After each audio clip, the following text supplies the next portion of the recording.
ukianza kuwa muoga hapa unatutia mashaka. Ngoja niwaambieni kitu. Yule mzee mimi alinipaga dawa. Hiyo dawa ni kama kinga. Yaani hamwezi kuonekana na wachawi, lakini pia hata mkionekana, hata ukipigwa kisu cha roho, kisu kinadunda, kinapinda. Hiyo dawa. Hii hapa hii.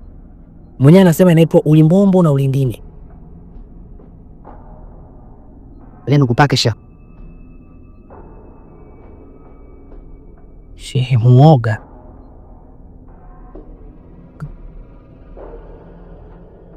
Sogeza naye kwa mwanako.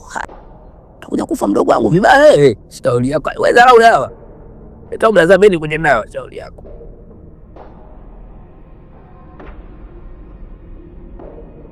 Tondokeni sasa. Ngoja nivae kofia yangu ilisomewa dua na Muhammad Salim Ame. Lakini niwaambieni kitu, tusitiane uoga jamani. Huku tunapokwenda letu liwe hili. Tusitiane uoga tunapokwenda. Maana kitasoma kutajani usikia huyo tutachanganyana. Mimi mwenyewe hapa mataka kundesa.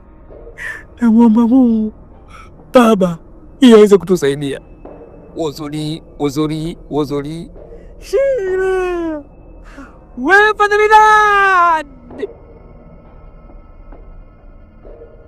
Let's go.